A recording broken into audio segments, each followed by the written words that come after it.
today we'll be looking at radioactivity, okay? So normally elements whose atomic number are greater than 83 are unstable. They are unstable. And why are they unstable? They are unstable because their neutron to proton ratio, that's what we call neutron to proton ratio, is high. Now, if an element whose atomic number is greater than 83 is unstable, that element tends to emit radiations, okay, to become stable. So that emission of radiation to become stable is what we call radioactivity. And those elements that exhibit such phenomenon are said to be what? Radioactive what? Element. Okay? For the sake of clarity, we say that reactivity is the spontaneous emission of what? Radiation. Okay? Due to what? The instability in the nucleus of that molecule or that element. Okay? It's the emission of radiation by an unstable what? Atomic what? Nucleus. So now the question now is, why are those molecules said to be unstable? We'll come into that. Now, a nucleus or a nuclear stability is based on what we call the neutron to proton ratio. But before we look at this, let's look at those radiations that can be given out when that radioactive material is trying to become stable. Now, those radiations are in form of particles, okay? They're in form of particles, while some are in form of rays. Now, we have the first one, which is the what? Alpha particle. Alpha particle is a radiation or a particle in the form of helium, okay, with a mass number of 2, atomic number of the charge of 2, and the mass number of 4. So alpha particle is represented with what? As helium. These are streams of what? Helium particles that are being emitted. Okay.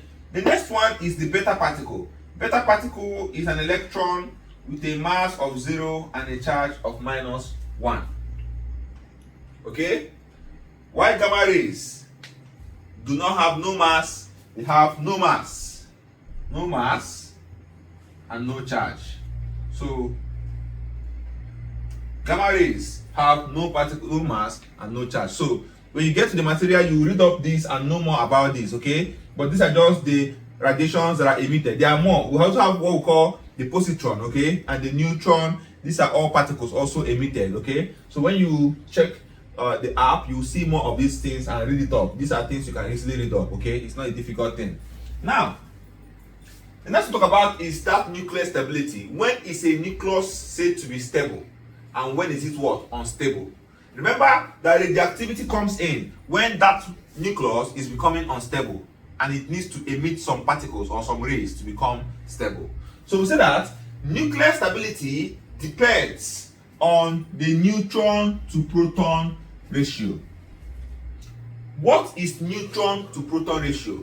Remember that every element possesses what we call electron, proton, and neutron.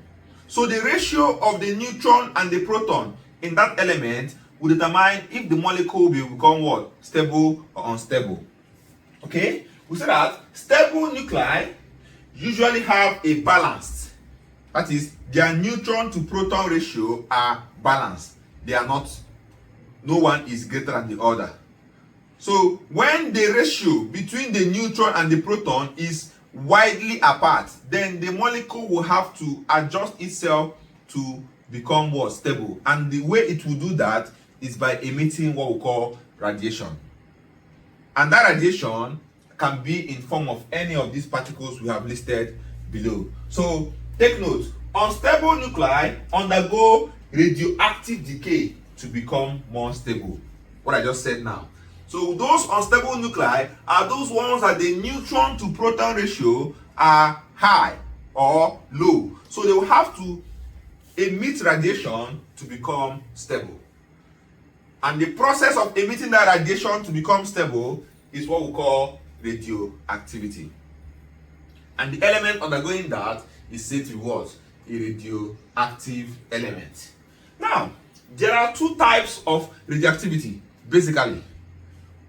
Now, some of these elements undergo radioactivity naturally. That is, it's a spontaneous process. It doesn't, there's no external factor or any laboratory experiment that needs to push it, okay? Example is uranium. I know many of you know have heard about uranium. Uranium is an element or a radioactive element that decays spontaneously on its own without anybody pushing it to decay. Okay? So elements that naturally decay or emit radiation without any external factors are said to be what? Natural radioactive elements. And the process is called, it's a natural radioactivity. Okay? Now, we have another one called artificial. Artificial radioactivity deals with those elements that are going to be what? You have to stimulate them for them to what? Emit radiation. They cannot emit radiation on their own. Okay? You have to bombard them with particles that can initiate them to what? Emit radiation. Example is cobalt, cobalt-60. Cobalt-60 cannot undergo radioactivity on its own. So it needs something that will energize it and then enable it to what? Undergo radioactivity. So elements that are synthesized in the lab that can be forced in the lab to experience or to undergo radioactivity are called artificial radioactive element. And the process is called artificial radioactivity. So this is just a concept of what this thing looks like, okay? If you want to read more about this, go to the app, the Learn Extra app. You will see a detailed note on some of these things. You can go through it, read them over and over again to gain insight of what you are looking at, because some of these things we are doing here will be needed for future problems as we proceed in this topic. Let's look at how to balance a nuclear equation or a radioactive equation. So for you to know how to balance a radioactive equation, there are two important truths you need to know. Okay, the first truth is that you must ensure that the mass number or the sum of the mass numbers on the reactant side is equal to the mass number in the product side, the sum. Okay, so what is mass number? Remember that if I have an element X like this, whatever you see here is the mass number, this is the atomic number, okay? So you have to ensure that the numbers here, which is the mass number, when you sum in the reactant side, it must give you the same in the product side. So whatever that is not, if it is incomplete, then it means that something needs to complete it. And whatever that needs to complete it will definitely be the radiation that was emitted or that was absorbed, okay? So the number 2 rule is that you must ensure that the sum of the atomic numbers must also be the same. The same way you did this, the same way you did for this one. So let's for example, 2 examples to explain this. So we are told to write and balance the following reactions stating the particles that were emitted. Okay? Now look at this element, thorium, okay? This element is thorium. The mass number is 232. The atomic number is 90. But when this thorium decayed, it gave us this element. Okay, now this element that is here, the mass number is 228 and here is 232. It's not the same. So 232 minus 228 should give you 4. Okay, so it means that whatever will be here will have 4 as the mass number. Okay, then the atomic number is 90, while the atomic number for the other one that decayed, the radium, is 88. So the difference is what? 90 minus what? 88. We have 2. So which element has 4 as the mass number and 2 as the atomic number? Think about helium, the radiation helium particle. And remember that helium particle is also in the form of what? Alpha. It's an alpha particle. So it means that what should be here is helium. Okay? So if you don't want to put this here, you can also say that the particle that was emitted here is an alpha particle, because alpha particle is the same thing as a helium with a mass number of 2 and atomic number of what? 2. Sorry, with a mass number of 4 and atomic number of what? 2.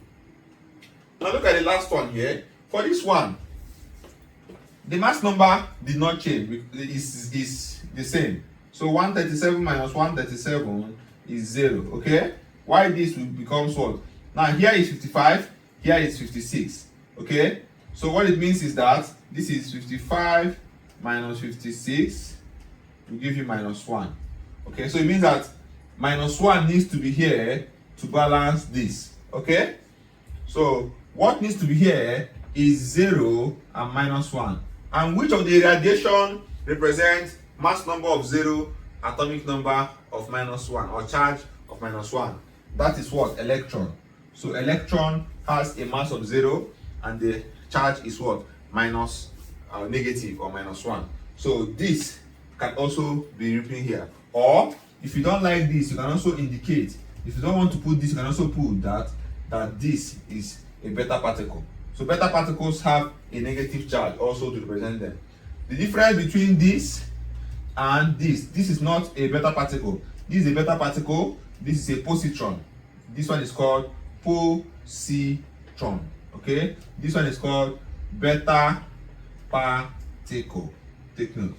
So for this particular reaction, beta particle is emitted. For this particular reaction, alpha particle is emitted. So there are more examples you can also check in your app, in the Learn Extra app under Radioactivity. You will see more examples on this. Okay, the video, we don't do everything in the video. Okay, we'll just show you how to do it, so that a few examples, and when you go to the app, you will now see more examples you can use to learn the more and practice.